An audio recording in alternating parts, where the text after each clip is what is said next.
You beat freaking Michael Phelps. Straight to it. Straight to it. Oh, Yeah, yeah. I was kinda yeah. lying. You beat Michael Phelps. So what's that like in hindsight? It took me a long time to actually, I guess, acknowledge that it was something significant, even though, I know what he's done. He's 20 Olympic gold medals or something like that. Uh, And then, I'll be honest, I forgot about it. And then something came up one day and we were looking through some results and yeah, I'd won a race and Phelps, he was in second. Well, no, third, I think he was. So yeah, so that was over in the US. I might to exaggerate it a bit and beat him in his hometown. yeah.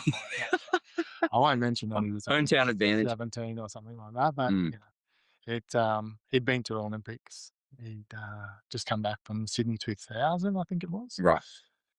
And then yeah, we had a World Cup meet over there, and yeah, I knew he was good, but not at that stage. He wasn't the Michael Phelps we all know, but yeah, still a claim to fame. True. True. So, who was he then to you? Was he an up and coming? Because I think, um, you have when you're there are always the prodigies of every sport, and then there are the young guys who aren't necessarily the number one in the world, but they're almost getting that recognition early on because people kind of jump the gun with them. Do you know what I mean? Yeah, So what was Michael Phelps? he was absolutely a gun at an age. Yeah. I think he went to the Olympics when he was 15 in 2000, and he Oh, that finished. young. Yeah, so and he finished seventh, I think, in the final at 15. So he was an absolute gun at that age. And then when we went over there, we opened up the program and saw Michael Phelps there. And I'll be honest, I was like, oh, I'm probably fighting for second here. Um, and then yeah, we went over and I won't exaggerate it. He was probably a fair bit underdone. Right, Like, right, right, right, he right. probably hadn't done much work between finishing the Olympics and the World Cup. But look, You're just being humble. that's just between you and Yeah. I. No one else is listening to No, this. no, no. You're No, lucky. it sounds funny. Just leave a few details out, Yeah. I beat Michael Phelps, that's it. Because it's a pretty incredible, obviously, if people haven't picked up yet, I mean, they would have read the title of this, but Shane's a swimmer. Oh, okay, yeah, used to be. Shane, yeah, Yeah, Shane's an ex swimmer. yeah, But at that time in the early 2000s, that's the golden era of Australian swimming. You know, Michael Klim, Grant Hackett, Jeff Hugel, obviously Thorpey as well, and Shane Fielding. yeah, So just yeah. slip that in seamlessly.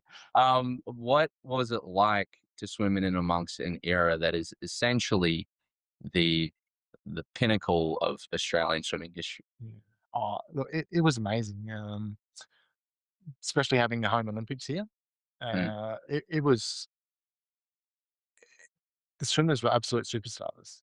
yeah, They were, we were on primetime TV, 7:30 on every single night, Channel 9, Rabs, they were on calling the swimming, yep.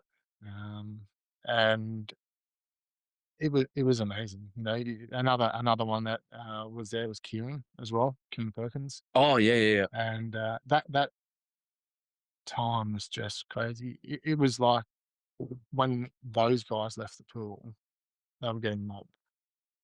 That we'd go to especially Olympic trials in 2000.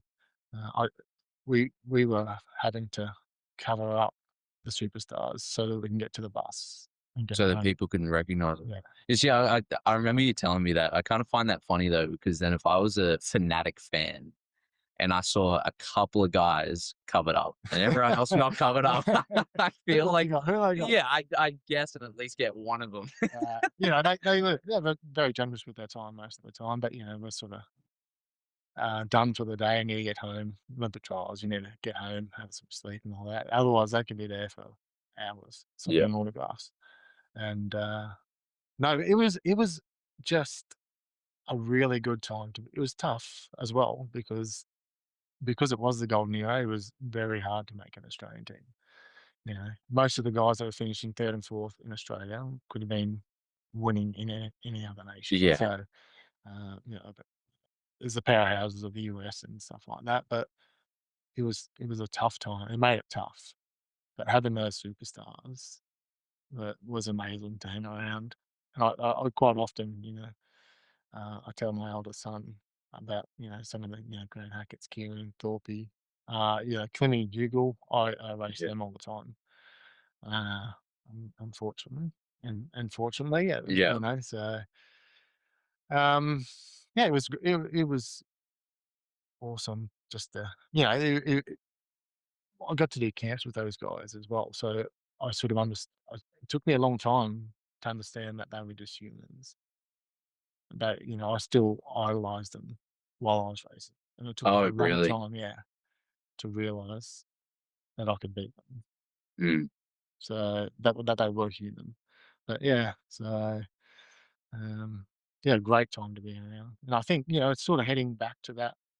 Now I think leading into 2032, I think there's a massive swing of swimming becoming huge mainstream again. So, Well, particularly with the women's team, yes, and they yeah, not to hate on the men at all, because we've obviously the depth in Australian swimming's it's it's deep. yeah, yeah, yeah, It's deep. absolutely, yeah. But, you know, in the women's side of the competition, Ariana Titmus, um, wait, She's just pulled the pin actually. she's 6 foot actually just dive, pulled the yeah, pin. yeah. That's just occurred to me. Mo- But, Molly O'Callaghan, mm, she's only one gold medal away from being equal greatest Australian Olympian ever. So yeah, you whoa, never heard of that. So I think Emma McEwen, Emma McEwen, of yeah, course. she's the greatest. She took Thorpey at the last one, and yeah, Molly's only one gold medal away, only one gold medal, but yeah, she actually used to train. Molly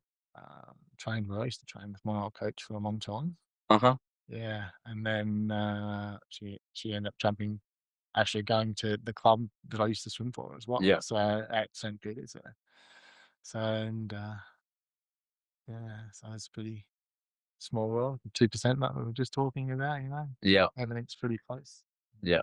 So when you were seeing, obviously, in and amongst all these superstars, and you were seeing them getting mobbed, have you ever seen the TV show Last Dance? So I highly No, recommend it. No, oh, but Michael Jordan. Yeah, sorry, yes, yes, Oh, you have seen yes, it? absolutely. Well, okay. So when you were telling me prior to this about the superstars getting mobbed and the lack of privacy, and that, from someone that I guess was in a position where you had all the benefits of training and hanging out with the superstars, in close proximity, doing camps with them, developing a relationship with them, but then also the benefit of not having, unless you did have to cloak yourself. No, No. it's a solid no. Just checking, just checking. Yeah. Did was that a reality check, or in that position were you kinda envious of the attention? How does that work? Oh, What sorry, oh no, what look, I think it's something that you want the success that they've got. You want to be the best. You want to be the world champ. You want to be the Olympian, world record holder. Like mhm, that's the three things that you strive for in the pool. mm, And I guess something that never enters your mind is that if you do that, there's a fair chance that your life is going to change drastically with the public. Um, it probably was a bit of a reality check. Not that I ever shy away. I wasn't in it for any of that type of mm, attention. I I really did want to be the best that I could be, but those guys deserve it. You know, they were made the Australian swimming what it was. mhm. So without those guys, it just wouldn't be the same. From a civilian's standpoint, it's weird to think about because, watching Last Dance, particularly there's that scene in it where Michael Jordan's trying to get to his hotel room, and he's mobbed, he's swamped, and he's lying in his bed. It's been a while since I've seen it, but I'm pretty sure I remember him. He's essentially just lying in his bed, and he looks over Yes. overwhelmed. And from our point of view, you're looking at that going like this, like he's the center of attention. He's got everything that I guess society tells you that you should strive to achieve Yes. because that's where value comes from, and this hierarchy of that. And he's at the top, and he's sitting there like all he wants is what he had at the start, which was privacy. Yeah. And there's no such thing at that stage. Yeah. Well, I guess the closest thing in swimming would be Thorpey. Yeah. I don't think there's been anyone like him ever Mm. in Australia. And I, some of the coaches I used to swim with when he went to Japan, um, they rocked up to a swim meet. And you get there sort of an hour, 2 hours before it all kicks off. So you go through your routines, and there were thousands of people waiting out the front, not even inside the stadium, to get a glimpse of Thorpey. The stories fluctuate from 2,000 to 10,000 people waiting, and it was kind of like Beatlemania. Mm. When he got off that bus, the crowds just went crazy, and it was in. And I didn't see it to that extent here in Australia, but I did see that type of behaviour. Where were you, sorry? What So country? that was in Japan. I wasn't actually there, but Wow. the coaches that I speak to, that I used to swim with, Mm. they quite often refer to it as just Thorpe mania, um, and how crazy it was at that period in time. Um, but yeah, you see it here in Australia, but he was just like water off a duck's back. He'd come inside and he was just, oh, It was normal. yeah. Like if that was me, I would have been like, it's, Yeah. I would have been. I don't know what I would have done. But he just walked in like it was, just finished having a cup of coffee and Mm. someone had high-fived him on the way in, it Yeah. was just normal.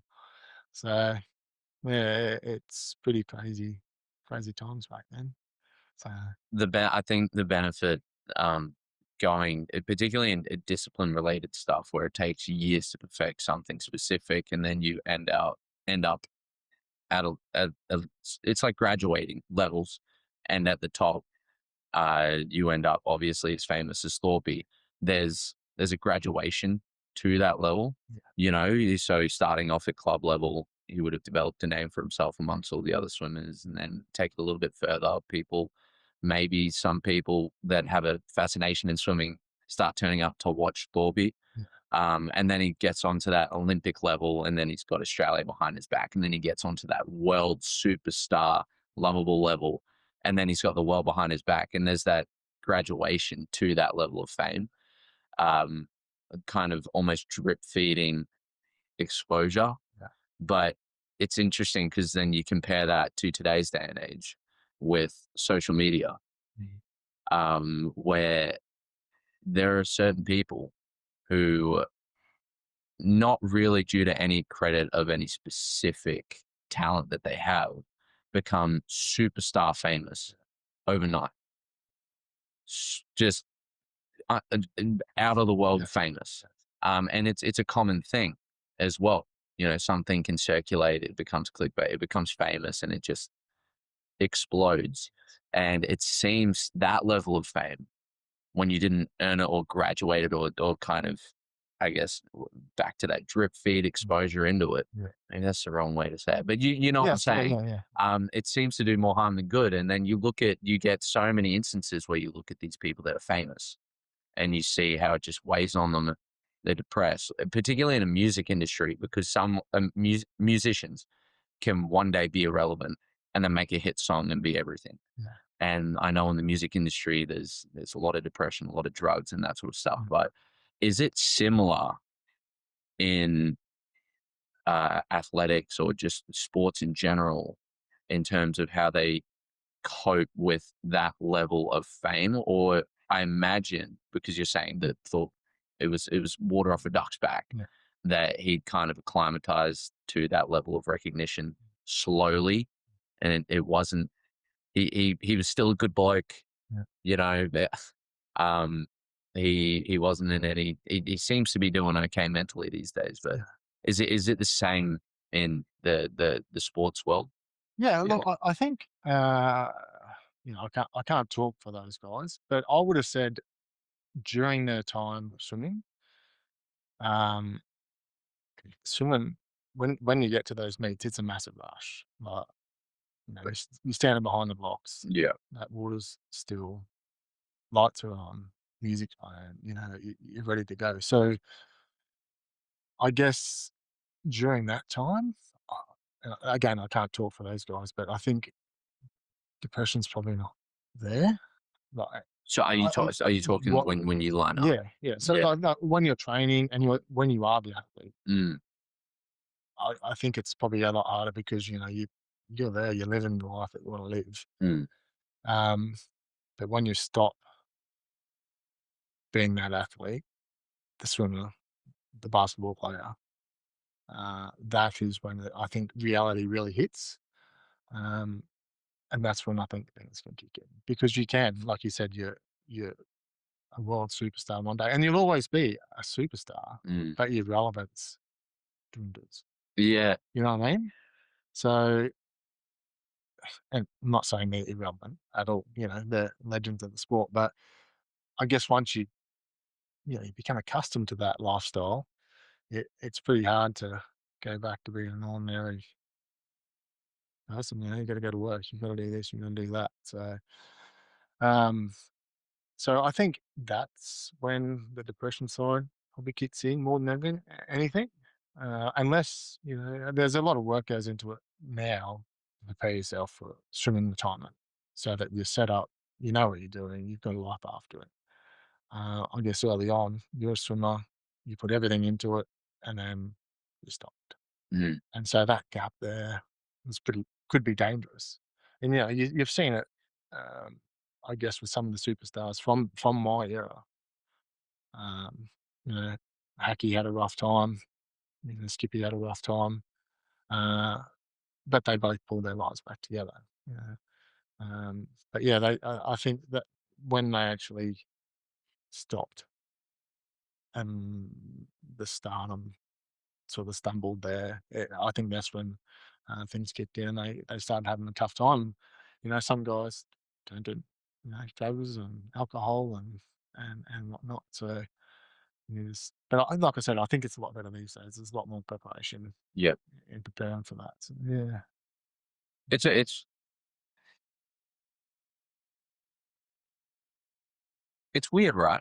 Like compared to I guess the level of exposure that sport gets, athletic and pool related disciplines don't get anywhere near as much that I guess consistently across the board that your ball related sports get.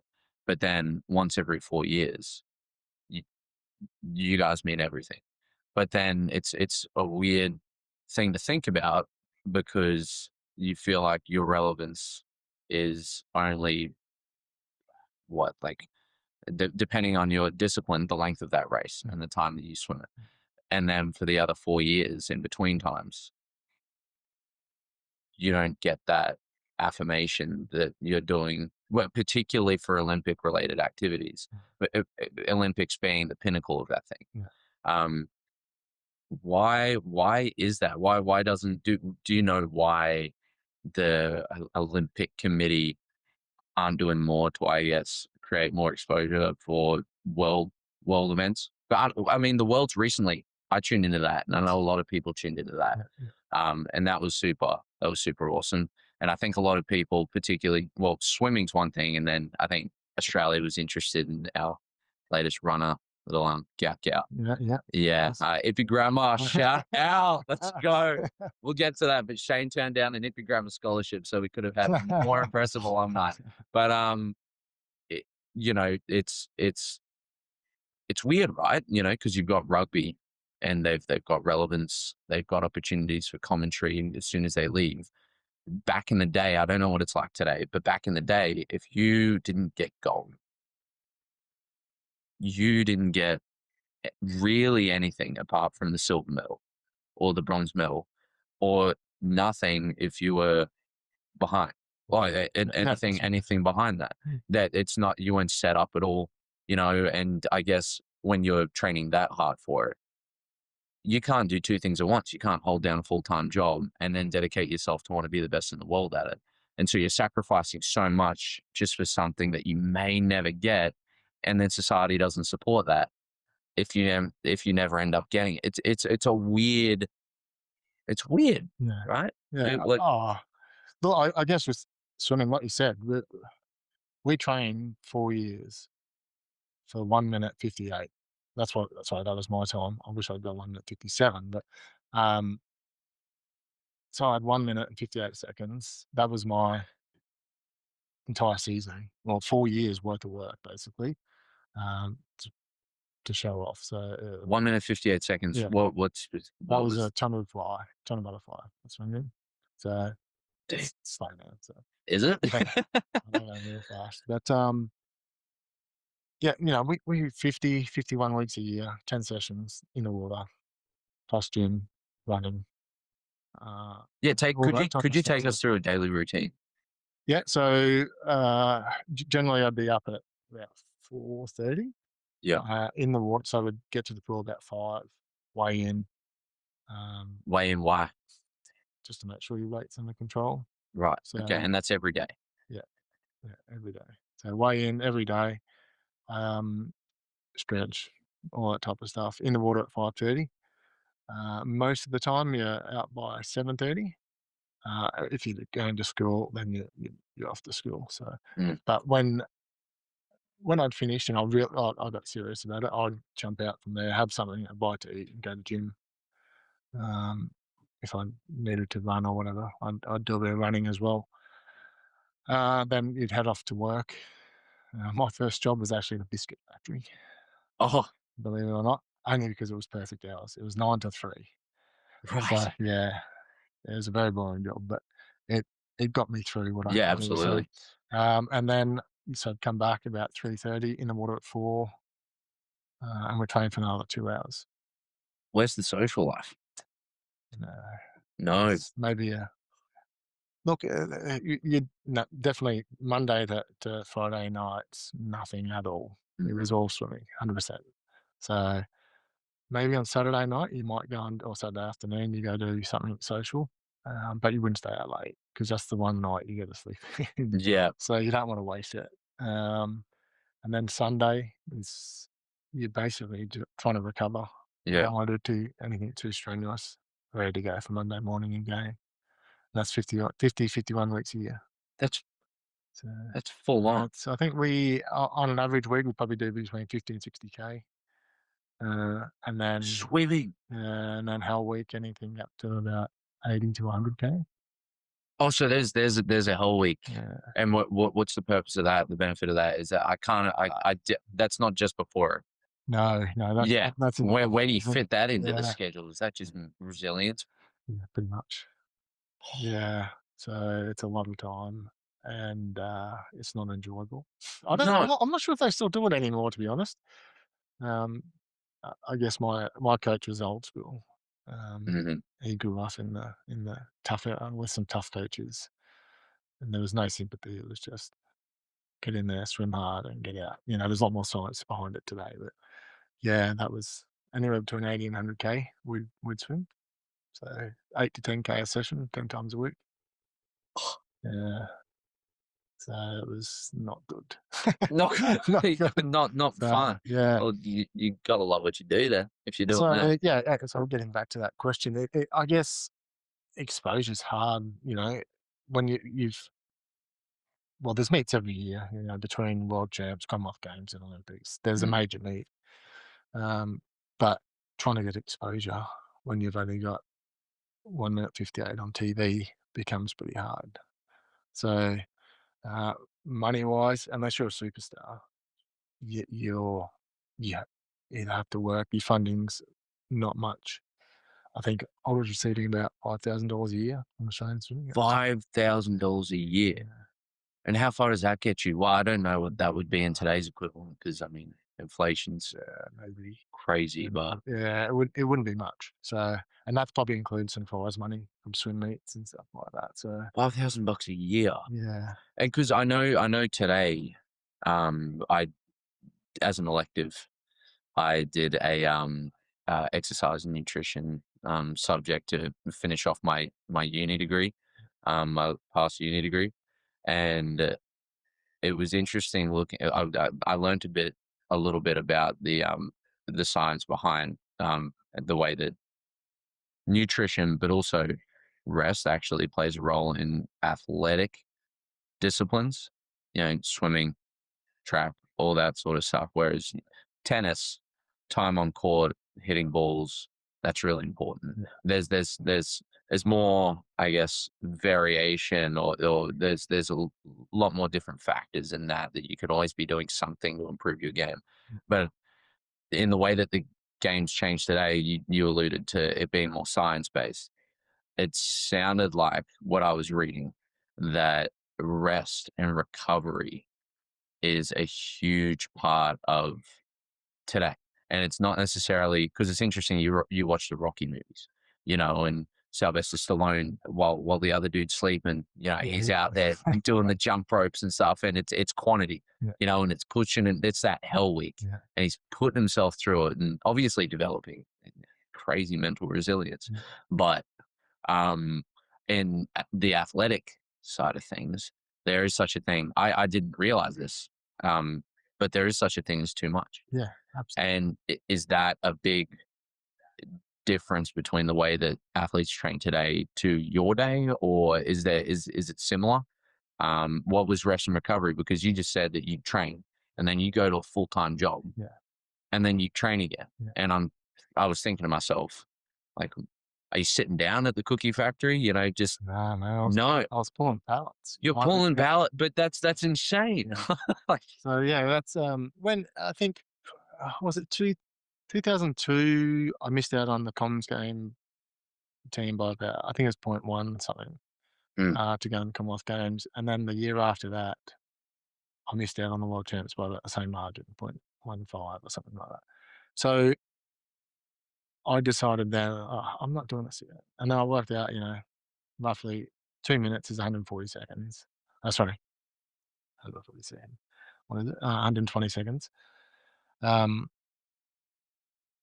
And the old term, 1% difference. 1% 120 is 1.2 seconds. So all of a sudden, I'm not missing out by the team by point one. I'm making the team by 1.1 seconds. So I just sat down and went, okay, how do I go about getting that 1%? And work was one of them. I minimized what I could do. Like, I was surviving on on next to nothing. I moved into my uncle's house, into a room under his house, rent free. Uh, I earn enough to eat and drive my car, basically, and I mean, mum helped me out quite a bit as well. mm. Shout out to mum Yeah, and hunk. yeah, that's it. Yeah. Um, they, I just had to do it because the guys that I was racing weren't working. They were training, going home, resting, getting massages, physio, coming back and doing it again. So while they were doing that recovery period, I was working, Mm, and you can't do it.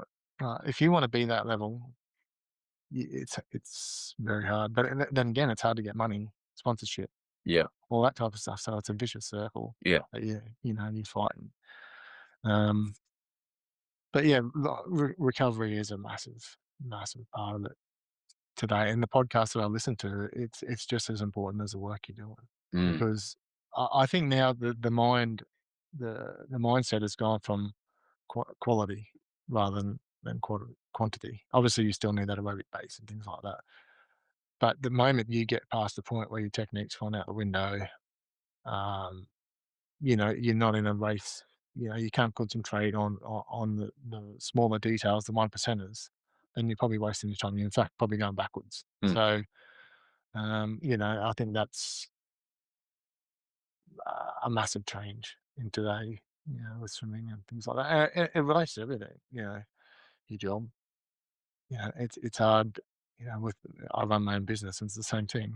Sometimes you just have to stop and yeah. recover because you can work 10, well, I'm usually out on site for about 10 hours a day, and then you got to come home and do work. But sometimes you just have to stop because it all becomes a blur and you're just not focusing on the things that you have to. So, yeah, I think it's relevant not only in sport but in everyday life as well. So obviously you're not physically as exhausted, but yeah.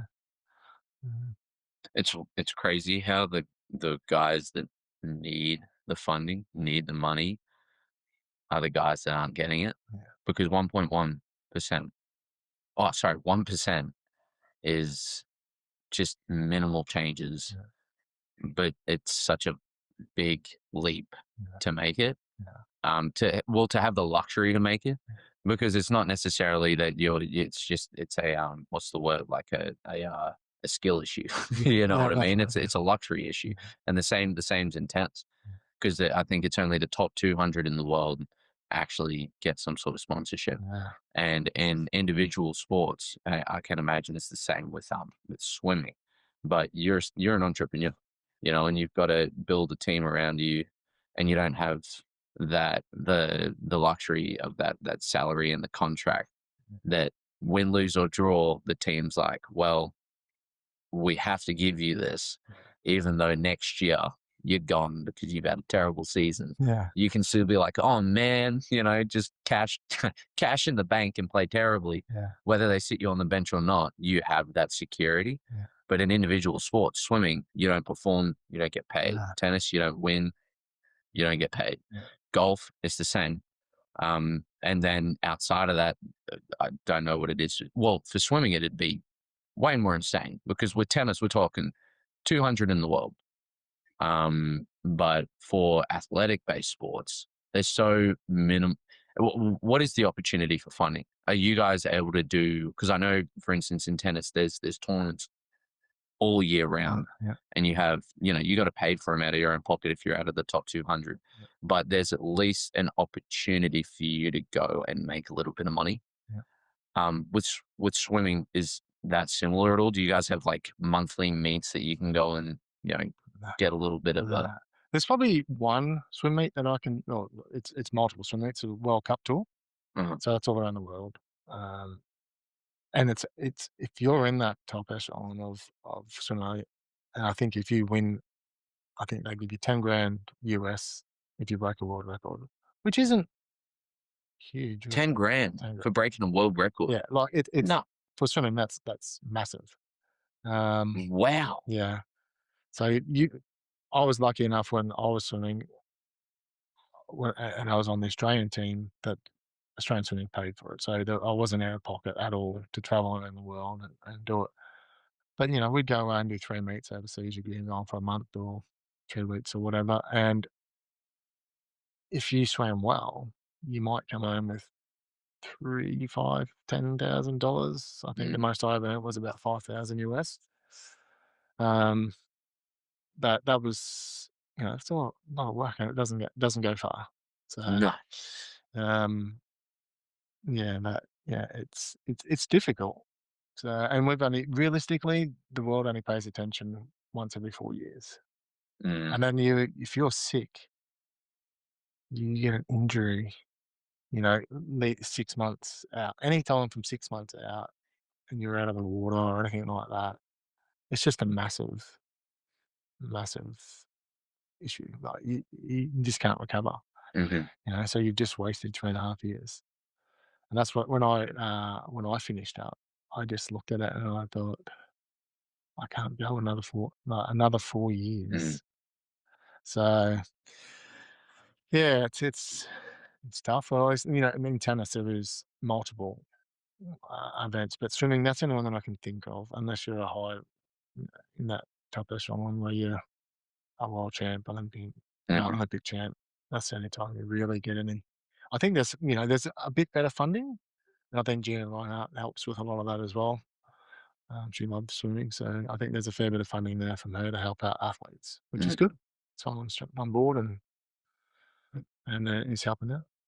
Can you talk on your retirement and what led up to that? Because we were at the 1%. You'd done your Yeah, calculations. yeah, You realize that you make these minor adjustments, and you're there. yeah, yeah, You're there. And then what yeah. happened? So I looked at 1%, and that got me onto the team. 2% put me in the Olympic final. Ready. on the cusp of getting a medal. 3% puts you up, and you're fighting for a medal. Mm. So in my head, I was actually aiming for 2%. I wanted to make an Olympic final. So I gave up, stopped working as much as I can. I was in a relationship at the time. I stopped the relationship. Um, I changed my diet. I made sure I was resting. I did everything in my capability to, change my gym, everything. And then we were about, it was working. I was swimming fast. I was training unbelievably. Uh, the times that I was doing, even my coach was like, "Well, what's happened?" I was like, "I don't know. Maybe I think it was just all finally coming together. The sacrifices that I made was coming together." And we'd gone down. There was a Grand Prix meet in Sydney, and we were still in the middle of hard work. And I went down, and I won quite a few events down there. And we were racing all the big guys, and everyone was in hard work and whatnot. But I wasn't that far off my PB, and my coach and I were like, "Oh, well, this is." I'd been waiting for so long to take that drop. Everyone else had gone from being you know like a finalist, and then took the drop, and I just hadn't done it. And I probably hadn't made the sacrifices that I need to, and it was finally happening. And then one day I was driving to work. No, yeah, I was driving to work actually. Yeah, Work's I not was at a swimming. no, no. So you still had a job during Yes, this yeah, time. yeah. Oh, it was minimal hours, Yeah, yeah. so just enough. Because we used to have Wednesday afternoon. Wednesday afternoon. We used to have one of the sessions off. Anyway, I was driving to work and I had a car accident. A lady pulled out in front of me, and I hit her pretty hard, and I injured my back. So um, again, I was out of the water. So I was training the house down. I was gone for about out of the water for I can't remember 2, 3, 4 weeks, something like that. And that was it. It's gone. Everything that I'd done. Everything. Yeah. I got back in, but it's everything you've done for that 3.5 years. That was what was it? That was October, and trials were in March, so 6 Yeah. months. Yeah, 5, 6 months out from Olympic trials, and things were just starting to wrap up. So I got back in, but it was no everything that I'd lost. Sorry, I got to, I'd lost. So Yeah. it's just if you have 48 hours, 72 hours out of the water, you get back in and it just doesn't feel right. Yeah, what's that, was it Lang Lang? No, was it Lang Lang? Yeah, a pianist. I remember my mum telling me, he said if he doesn't practice for a day, he notices it. Yeah, If he doesn't practice it for 2 days, his wife notices it. yeah, And if he doesn't practice for 3 days, the crowd notices it. yeah, And those minor, like, yeah, it's the 1%. yeah, yeah, absolutely. So, yeah, and then I went down to Olympic trials. That's when I busted. It was no good. I probably shouldn't have even gone, to be honest. So, yeah, I probably should have just stayed home. So, probably, yeah, I'm probably a bit embarrassed actually the way I finished. So, and But then you finished though. You yeah, know, yeah, oh, yeah, yeah, yeah, if you'd yeah, stayed home, yeah, you wouldn't have finished. yeah, You know, like, you would have just almost, I guess, fallen off, but it's almost like you did it. yeah, It's something uncontrollable, yeah, interfered, but you finished the race. Like, it's that beautiful, I think it was a world champ. It's on one of those corny, YouTube videos where it's like the top 10 most emotional sporting moments of all mhm, time. And one of these runners, I think he was an 800 runner, and he's there and he does his hammy like at 600 400 meters. At Redford or Could have Redford? been, yeah, yeah, and I think it's Redford. he's essentially crawling, and, dude, I'm getting Yeah. tingles. Yeah. Oh, yeah. His dad hops the Yes. fence. Yeah, His dad hops the fence, gets under his arm, and they essentially limp the whole yeah, rest of the race, yeah, but he finished. yeah. He finished. You I know finished. exactly what you yeah. I finished, but it wasn't Yeah. ideal. So, yeah, and then when I came back, I just it was probably the longest break that I had. I was having 2 or 3 weeks off. I needed it to clear my head and think if I wanted to go. go around again. I think I was 20, what was I, 23 at the time, just turned 23. I just went, no, I can't do another 4 years. I Mm. honestly thought about getting back in and doing the exact same things and aiming for the world champs the year after. I just couldn't, I just couldn't get my head around it, doing all that work again. So I pulled the pin. That was me done and dusted. I haven't probably been in the water. I went down. We did a triathlon actually. Yeah. Some people from the parish. That was the first time I got back in 2 years ago to actually do some laps. No So way. yeah, yeah. So So when you're saying you pulled the pin, like you yeah, pulled the yeah, pin, yeah, yeah. So I stopped being what, every now and then. what's that for a break? How many It's about 20 years. I finished yeah, it would you have been do 20 laps for years. 20 years? Yeah. And when I go back in occasionally, I smell the chlorine, and then you sort of miss it a bit, You miss it a bit. Yeah. It's weird, yeah. When you walk into Chandler and Yeah. just takes you back. So That's funny to me because that story I don't think is that uncommon with professionals, professional athletes. I think Agassi, when he retired, he took some absurd break before he held racket. yeah. And I'm sure it's not uncommon for a lot of other. It seems to be a bit of a common denominator actually. And why was it in your case? You Look, I swam for 16 years, so, that's all my youth basically mm, and early adulthood, and I I spent every second I could basically trying to become that Olympian. mm, Um, and that was it. I guess I felt like I failed, and it took me a long time to, come to terms with that. I was actually listening to a podcast, and one of the old swim coaches, he was telling me about the Thorpey, incident over in Japan. He just said it's so like if you look at rugby league, there's so many father son combinations, grandfather, sons, father, like yeah, true. in the league. Yeah. But when you look at swimming, it, it's pretty rare that Huh. a father or son, daughters, all that type of stuff um, carry on that legacy. And I had to stop and have a think about it. And my eldest son, Sonny, he's 20 at the moment, and he's got the perfect body for a swimmer. And I probably never gave him that opportunity to become a swimmer because I held not a grudge, um, I guess so, a grudge for my failure and committing all that time for what I perceived as a failure, because I didn't get to the Olympics. So I guess it's a subconscious type of thing that I just didn't give him that opportunity to take swimming seriously. It's something I regret because he's 6'4", 5", something like that, and he's lean, big shoulders. Mm. But you need a lot of discipline to get there. But um, yeah, there's that deep seated feeling of failure there, and it took me a long time. I actually sent an email into the podcast, and they acknowledged it on there. And basically, they just said, yeah, you have to look back at what you've actually achieved. And for some people, that might be a one club champion or I won a club race, Mm. which is great, and that's what they're aiming for.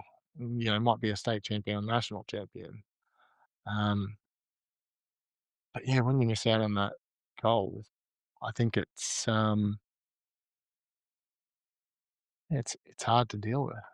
I reckon it took me 20 years to get over it. No, it didn't affect my life or anything like that. Not at all. I was never depressed or anything like that. But every now and then you think back, what is and all that type of stuff. Um, but yeah, it took me a long time to actually realize that I held a grudge towards the sport for no for no good reason.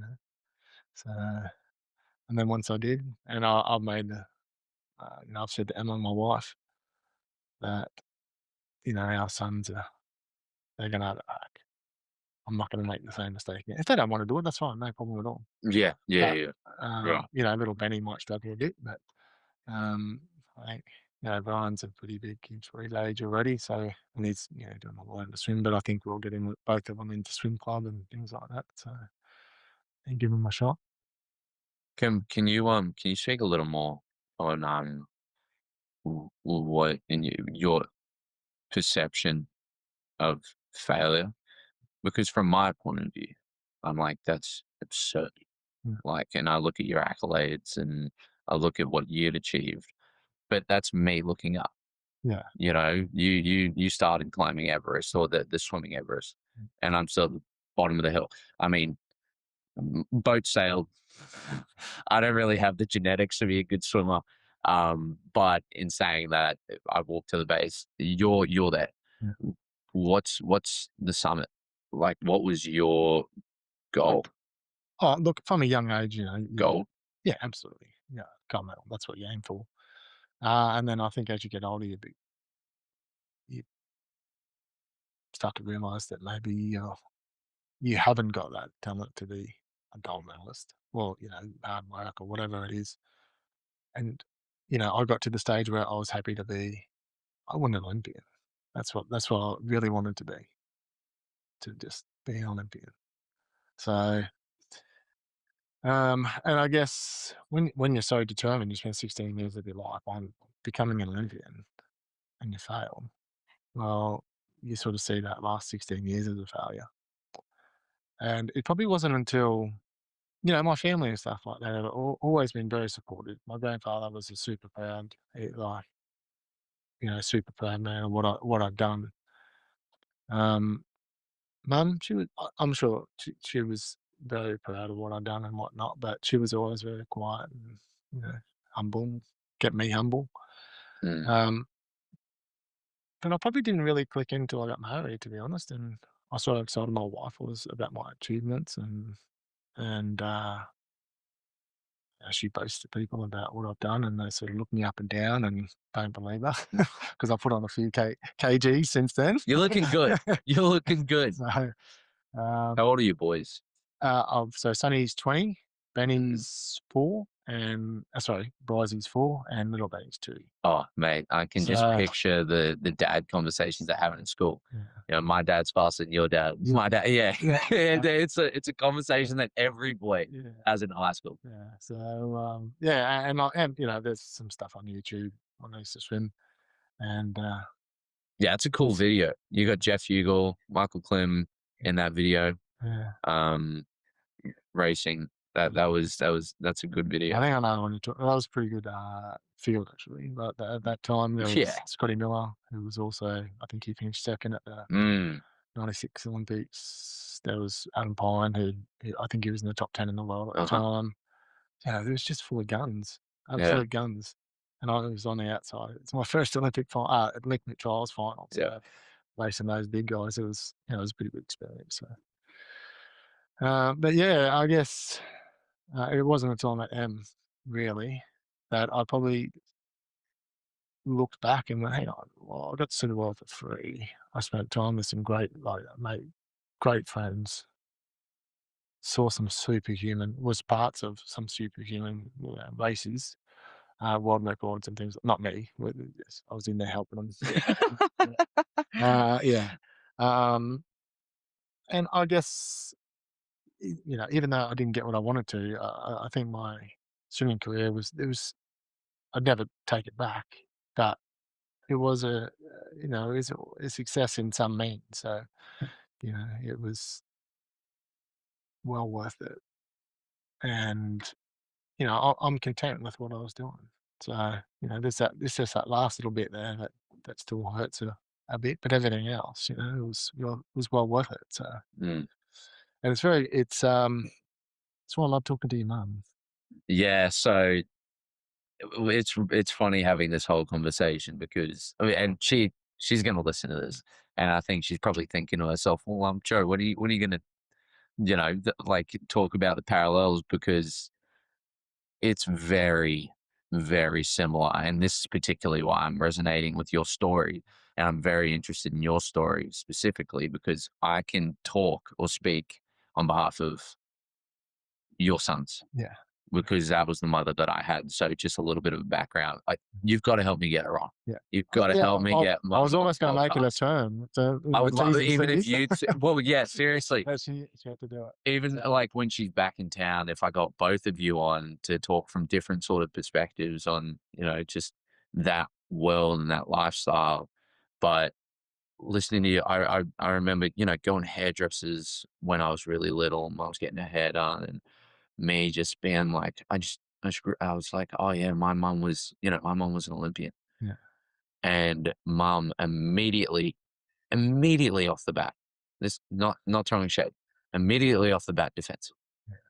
I'd say my mom was an Olympian, Yeah. and mom was like immediately would say something along the lines of, "Oh, not really. I was on the Olympic team for synchronized swimming Yeah. for the US.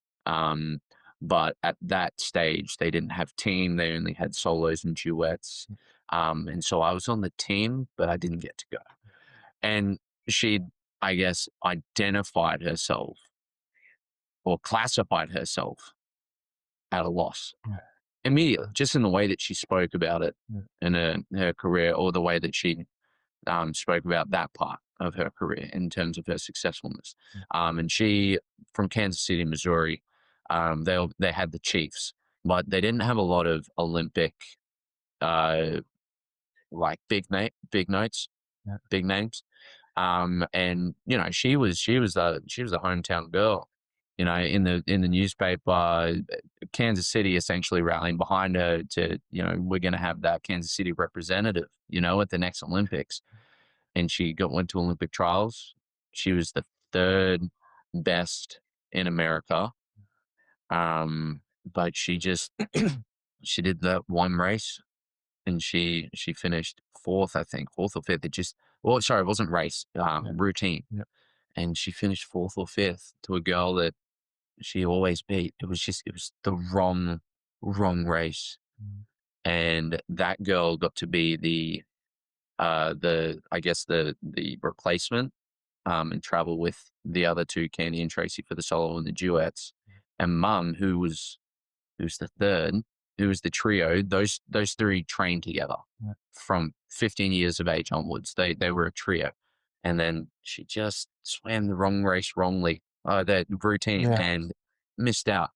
And it's unfair to look back at your career and have one mishap define all those years of success, hard work, and the lessons learned, experiences, but also like success. And bringing it back from my perspective, being proud son, I didn't, like, who cares? Yeah. Like, what the heck? Like, I remember I was talking. So there's this funny story. I don't know, Mum wouldn't have told you this. But so she'd met my dad in California, and my dad's mate was traveling around, and they met up. No. Yes. And he took her. Mum at this stage was coaching, and he introduced her to his mate. And his mate, in the obviously the swimming arena, you've got your speed swimmers, your American speed swimmers, and she was coaching the synchronized swimming aspect of things. And I just remember him telling me not that long ago, he's like, people of that level of any discipline don't even realize that they're at that level of that discipline, because they're surrounded by people all the time who are at that level, at that discipline. And he was a pretty athletic dude. He could skier, could do like backflips and stuff. But he's like, he's pretty handy with sports. And he was just telling me, he's like, you Olympian world level athletes, they're next level. Yeah. They're superhuman. Like, that's definitionally, you have to be superhuman. You have to be above what's way above what's average. You guys, you're all superhuman. But then to have a conversation with someone like yourself with the success that you've had, or even my mum, and to hear the term, mum wouldn't have said, I don't know if she's ever said failure, but she also said the word embarrassed when she came back to Kansas City, and it was just, she didn't make it. She felt embarrassed, like she owed everyone other than herself something. Yeah. And it's like, this is why I'm finding your story really, really interesting, is because I'm just curious where the heck you guys get that. I can understand where you get that feeling from, but it it's not fair on yourself. Yeah. And Yeah. It's your mum. Every time we catch up, yeah, Shane, look, I know you think I'm chewing your ear off, yeah, but let's, I just really wanted to have a chat to you about, and I'm like, no, absolutely. I love talking to someone. I love talking to anyone, but someone that's sacrificed as much as, we have.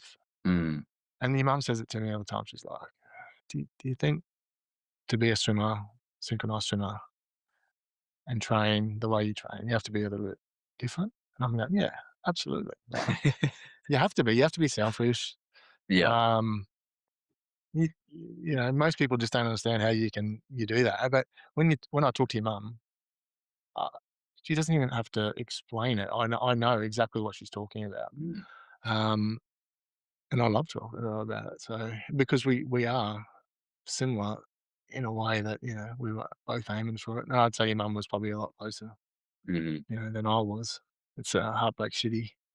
And like when you do go back, you feel like you've let down your family, you've let down your coach, you've let down your teammates, friends, and it's pretty hard to deal with. I remember when I missed out on one of the teams, I just went straight to the warm down pool.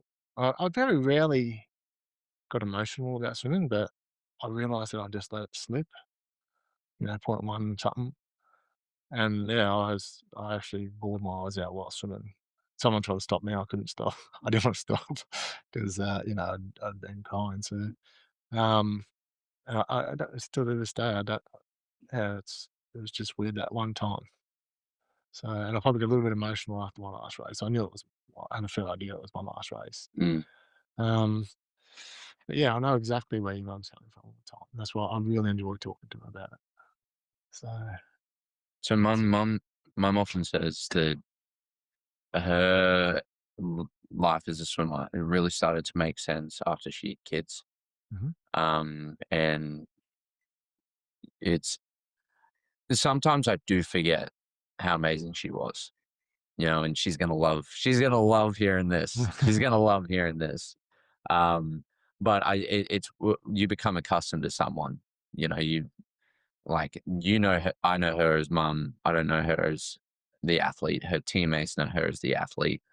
Um, but she'd often say that, her life as a swimmer set her up, or was the springboard to her life as a mother, Mm, and that, um, the drive, particularly as a coach as well, the drive, the selflessness as a coach, this, you got to be selfish as well, nothing but the best for my kids as well, as an extension of her, as she'd say.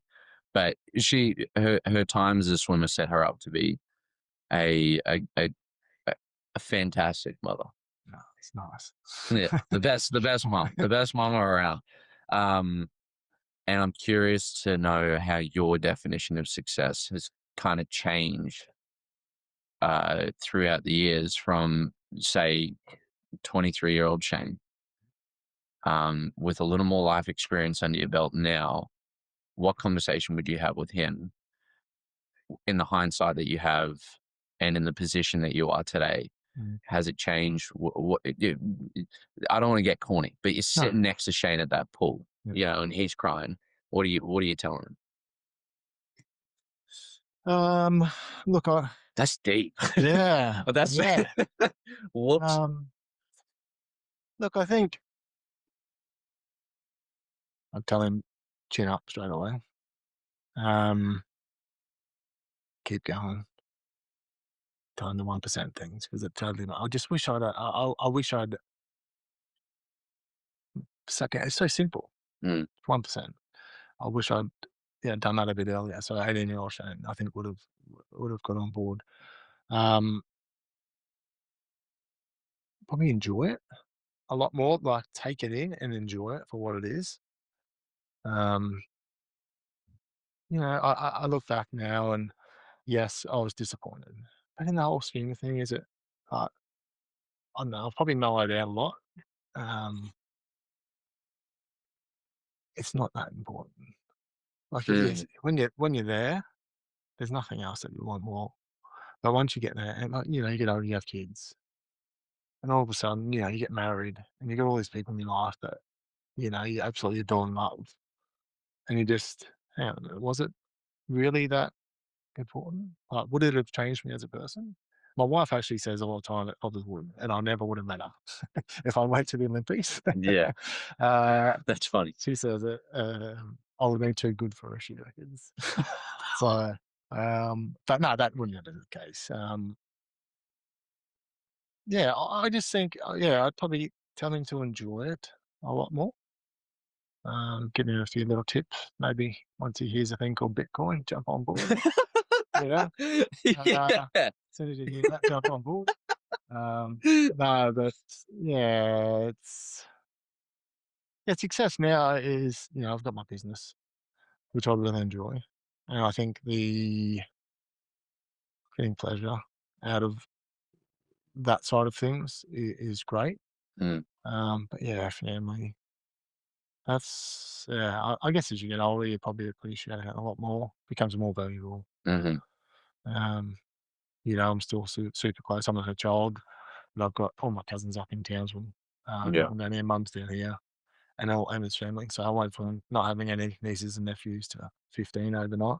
mm, Um, so yeah, I think I see that as a success, but something you still have to work on all the time. So um, yeah, I think parenthood changes you. Getting married, finding someone that you love, you want to be with forever. It just makes those type of things not irrelevant, but not important. It's not something that you dwell on. You mm. just move on with it. So yeah, And you recently converted to Catholicism yeah, as well. yeah. So Um, how has that kind of altered that perspective? I think um, Because I understand faith is something that's very important to you yeah, now as yeah, well. absolutely, yeah. Um, one of the best decisions that I've made, to be honest. And my wife, I believe that I met my wife for a reason. Mm, Um, and she's very strong in her faith as well. I'm still learning, so learn so much from her all the time. So, but I think again, it puts things into uh, perspective that is like that past probably wasn't, in the grand scheme of things, it's not that important. Now I've got my life where I'm trying to, you know, get myself and my family and my kids, but to be the best Catholics they can. Because the moment here on earth is it's a blimp in time, so I need to get prepared for what happens next. you know so I guess um yeah, it's a bit of a reality check, to be honest. You just you know what seems like a massive deal at the time isn't. It's mm, really not, and it makes life so much easier when you realize that too. So if a job finishes late by 2 days, well, in the grand scheme of things, in 5 years' time, is anyone going to care? No, mm. no. So, yeah, you just gotta, um, I guess my concern now is that I've got to get my catechism up to speed because my kids are going Yeah, we to school. So, we all do. yeah. Yeah. So, I'm afraid they're going to ask me questions. I'm not going to know the answer. So, I don't want that to happen. So, yeah. So that's something I've got to keep working on. Mm. Yeah, it's good. It's. I look back now. If someone had told me 10 years ago I was going to be Catholic, um, married to a Catholic wife, Catholic family, strong values, all that type of stuff. I wouldn't have believed it at all. So, but it's best decision I've ever made. So it's really good. Father Toke, Father Toe. Father Toke, up there a lot. So, Wow. yeah, You said you married you and yeah, yeah, really? yes, yep. It was good. Well, that's gone back a few years now then, which would make a lot of sense. Yeah, we were at 2019 we got married. Mm, So he didn't. He told Emma no at first. Don't marry. Yeah, and then for good reason actually, for good reason. So gosh. we may have separated for a little while and then Mm, came back together. And I think he was still a bit gun shy there, and I had to convince him that I was the real deal, and mm. I was prepared to, you know, I was happy to take on the faith. So I haven't looked back since.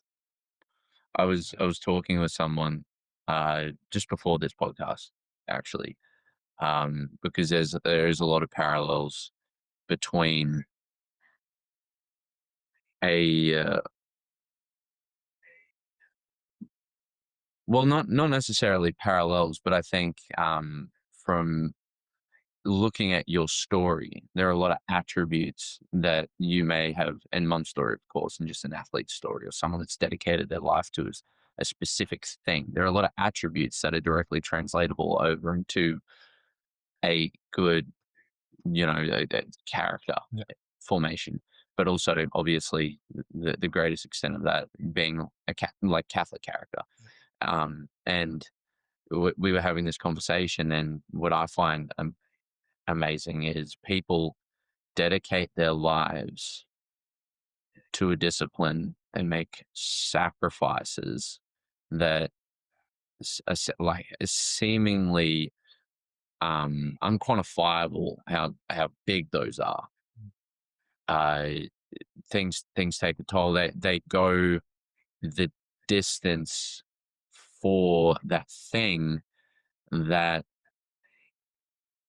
just to give themselves a shot at the thing that they want mm, with zero certainty yeah, that they're even going to get it.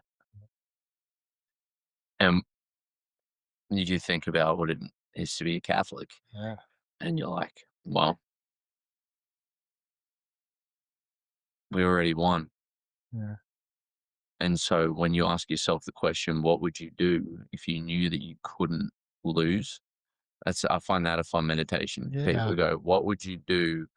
What thing would you do if you knew that you couldn't lose?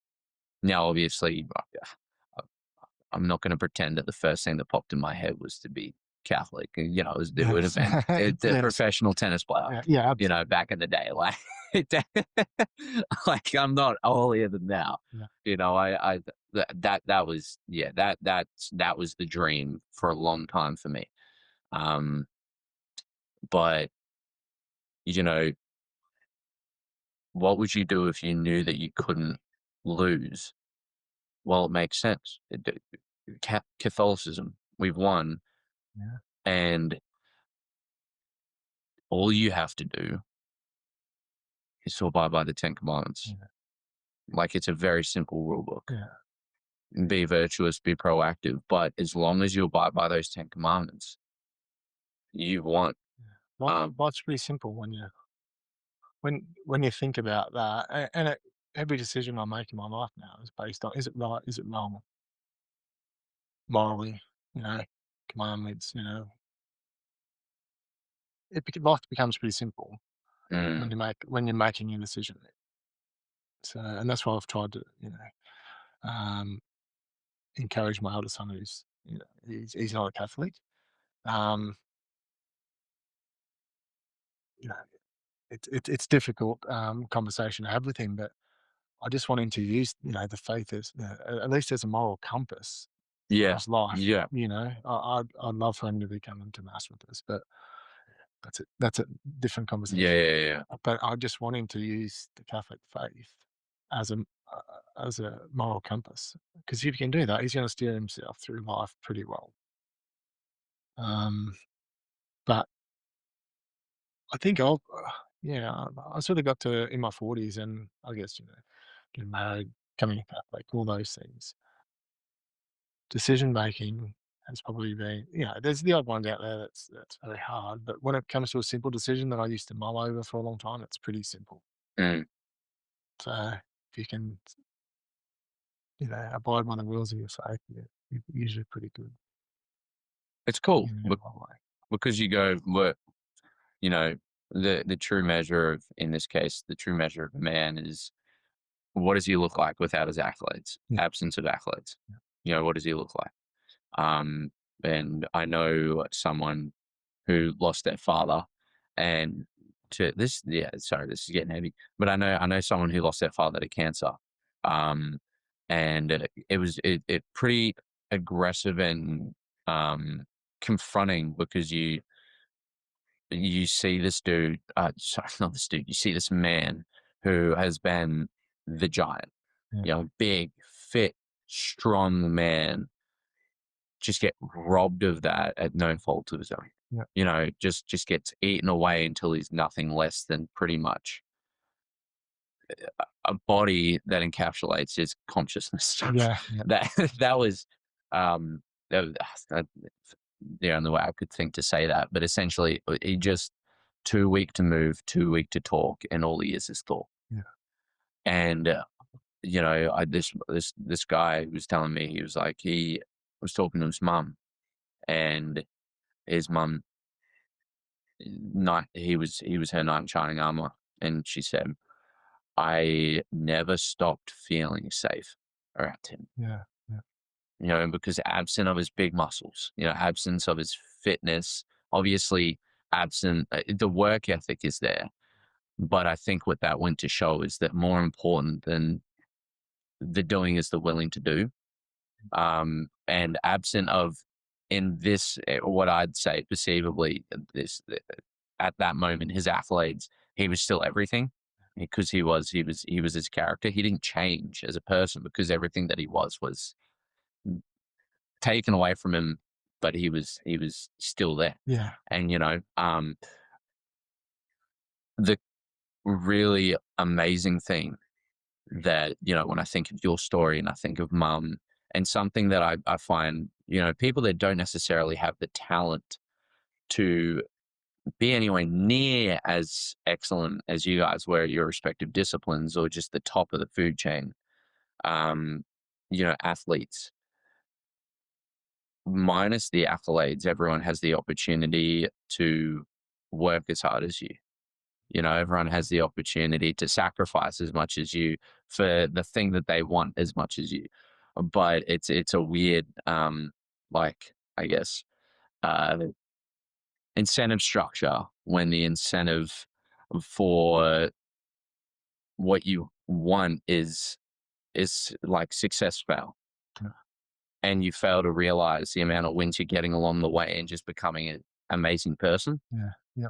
Um, and so it's like, to finish off on a deep note, minus the accolades, what would you want people to know you as? And what would you want, your what would you, yeah, just what would you want people to know Shannon? Oh, look, I think I, I think it's not uncommon, but it's not that common either. And just being a decent human, Mm, I really think you gotta be kind, compassionate, charitable. I think that it's just so important, and um, I think in today's society, it's just there's so many people that focus on themselves. Um, yeah, I think that's what I'd like to be known as.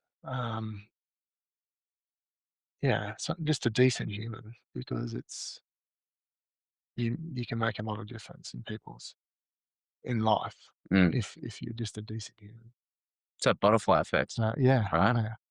Change one So person, they may change someone else, and then they may change the generations to come. And correct. Yeah, yeah. I think that's probably something as simple as that. To be honest. okay, and to finish off, I did say to finish off. To finish off on a lighter note, Yep. Yep. because make sure that we, so minus swimming, Yep. what would Shane be doing today? Do you think if you never walk past a swimming pool, what do you think that you would be doing today, or what do you think you would have done? Because what we know about you is what made you you is the drive. Yep. So what do you think you would have channeled that drive and that energy towards? But I was when I think it'd still be something to do with sport. To be honest. Yeah, I loved it. I was pretty you're busy. footy. Yeah. Mm. Rugby league. Go to Bronx. Go the Bronx. Yeah. It's been a good year. Broncos, Lions, Lions. Queensland, Australia, the whole lot. So, um, yeah, look, I think it would have been something to do with sport. I played a bit of tennis, but obviously Oh no way. didn't go.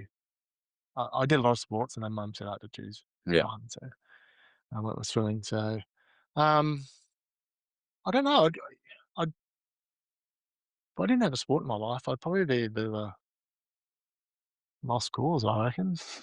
Honestly, Mm, because it just keeps you on the straight and narrow. It does. If you're committed to something like that, then I mean, there's obviously, you can be a musician or anything like that. mm, But I don't. Yeah, I could be a because I wasn't academic. I was until I came to Brisbane, and then I lost my way a bit. Um, yeah, I imagine I would have still gone down something to do with sport. To be honest, I still have a bit of a desire there, being a coach. Just got to figure out how I can fit it in. Swimming coach. oh, you want to be a swimming coach? Yeah, Mate, that would be yeah. really cool. Yeah, I've always thought about it, and then I was going through some stuff while we're moving, and I found a letter from my grandfather before he passed, and he actually suggested that, yeah, he wrote that back in 2000 or something like that. And he said, when you get older, you should consider being a swim coach. And that sort of rang a bell, pulled at the Yeah. heartstrings. I want to do it, but yeah, it's just trying to find time, Mm, money, business, all that type of stuff. You got to give 100%, whether you're a coach or athlete. They deserve 100%. yeah. So you gotta give them 100%. So gotta find time. If I can't do it 100%, I'm not interested in doing it. Yeah, I think that's you in a nutshell then, yeah, by the sounds of it. perfect. Can't do it 100%. I just Um, can't do it. yeah, But thank you so much for hopping on. been a pleasure. That was really, really interesting. And very familiar, Yeah, which is funny. I mean, we talked about a lot of new stuff that we didn't cover in our catch up, yeah, but very similar to stories that I've heard from my mum. But if you two have similar stories, I wonder how many other people out there yeah. who don't have anyone speaking for them, because all you hear is success bias. Yes, You hear from the top, and people aren't hearing how similar or how common maybe your story, mum's story. another great reason for her to get on. Yes, Come that's on, that's what I'm yes, saying. give us Mom, come on. make it happen, make it happen. All right. Thank No you so much, Shane. worries, mate. Too easy. All the best. Thank you.